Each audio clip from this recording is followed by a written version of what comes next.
Coucou, j'espère que vous allez très bien. Bienvenue sur ma chaîne, c'est Eline. Je vais vous lire 3 petites histoires paranormales de ma playlist Ghosty Time. Donc voilà, j'espère que ça vous plaît ce genre de contenu. N'hésitez pas à me le faire savoir, ces petites rares horreurs. Et on va commencer de suite, sans plus attarder.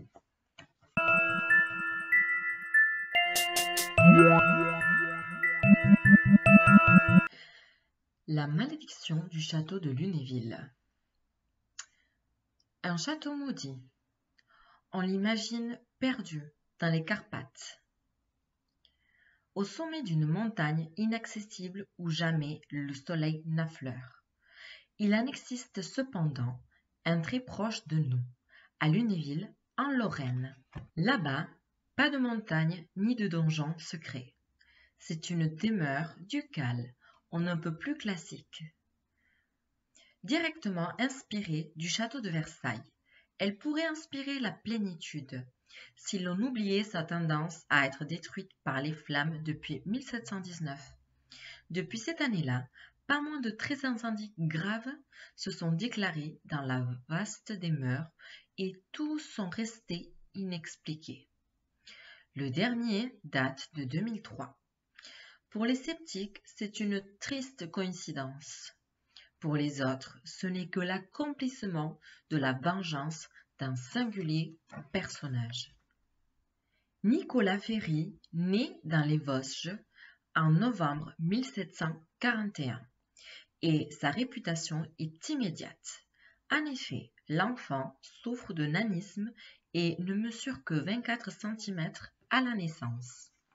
Quand il a 5 ans, Stanislas Leszczynski, duc de Lorraine et roi de Pologne, le réclame à la cour où il est appelé bébé.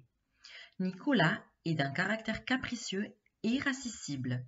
Il est jaloux de Joujou, un autre enfant nain plus intelligent et plus cultivé.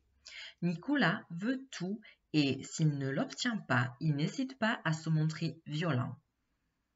On raconte qu'un jour, agacé de voir la princesse de Talmont caresser un petit chien, il le lui aurait arraché de bras et l'aurait précipité par la fenêtre. Une autre fois, c'est Joujou qui l'essaie de pousser dans le feu. À 20 ans, le jeune Nicolas exige une épouse et Stanislas jure de lui en trouver une. Malheureusement, le jeune homme souffre d'une maladie qui le fait ressembler à un vieillard, la progéria, probablement, et la jeune femme choisie refuse. C'est pour cette raison que, furieux, Nicolas Ferry aurait maudit Stanislas et ce château. Le nain meurt peu de temps après cet événement. C'est une histoire assez particulière et assez bizarre, mais pas mal. On va passer de suite avec la deuxième histoire. Le diamant Hope. C'est le deuxième objet d'art le plus admiré au monde après la Joconde, et pour cause, sa taille et sa composition exceptionnelle en font un objet unique.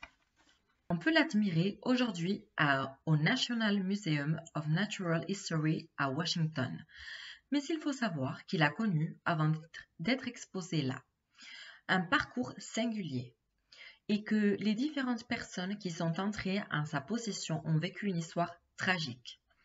Il aurait tout d'abord été volé sur une statue de la déesse Sita en Inde. Rapporté en France, il est ensuite vendu à Louis XIV. On dit que c'est avec la fin tragique de Louis XVI que se manifeste pour la première fois la malédiction. Le bijou disparaît avec la royauté, mais on en retrouve la trace au début du XIXe siècle au Royaume-Uni. Il est alors en la possession de Hendrik Fols, qui le vole à son père, joaillier à Amsterdam. Le père meurt de chagrin et le fils, rongé par la culpabilité, se suicide. Le diamant prend place pendant un temps dans la collection de Henry-Philippe Hope, qui lui donne le nom qu'il porte encore aujourd'hui. Il est ensuite racheté par le Français Jacques Collot. Peu de temps après, ce dernier se donne également la mort pour des raisons mystérieuses. Par la suite, la pierre est offerte par un prince russe à Mademoiselle Ladre, une danseuse des Folies Bergères. Celle-ci est retrouvée assassinée peu après. Les propriétaires et les victimes se succèdent jusqu'à la dernière propriétaire connue, Madame Walsh, une Américaine fortunée. Le fait d'avoir fait bénir le bijou ne l'empêche pas d'embarquer au bord du Titanic au printemps 1912.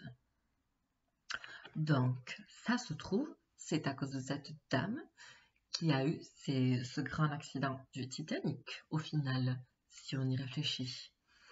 Elle était pas mal aussi, cette deuxième histoire. Je ne sais pas ce que vous en pensez, mais plutôt pas mal. On va passer à la troisième et dernière histoire de cette vidéo. Tunguska. Le 30 juin 1908, la région de la Tunguska, en Sibérie, est victime d'une explosion cataclysmique dont on ressent l'onde de choc jusqu'aux États-Unis. 2000 km² de taïga sont dévastés et toute vie disparaît dans un rayon de 100 km. Le nuage de cendres s'étend jusqu'en Espagne et d'effrayants phénomènes lumineux perturbent les nuits européennes durant plusieurs semaines. La région est désertique. Il faut attendre 1927 pour qu'une expédition d'officiels se rende sur les lieux afin d'essayer de déterminer ce qu'il s'est passé.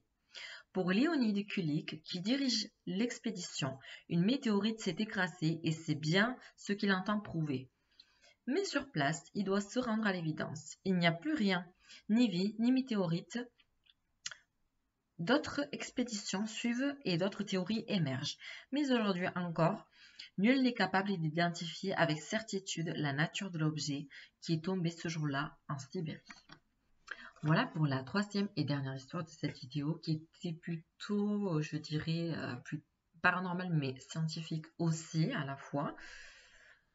Donc celle qui m'a plu le plus, je crois, c'est celle des diamants. Bon, la première aussi j'ai bien aimé, donc c'est les deux premières histoires j'ai bien aimé, c'est le plus que j'ai aimé. Donc vous me direz encore une fois laquelle est la vôtre et n'hésitez pas à me partager vos avis et puis vos histoires aussi éventuellement comme je vous l'ai déjà dit, si vous voulez que je raconte quoi.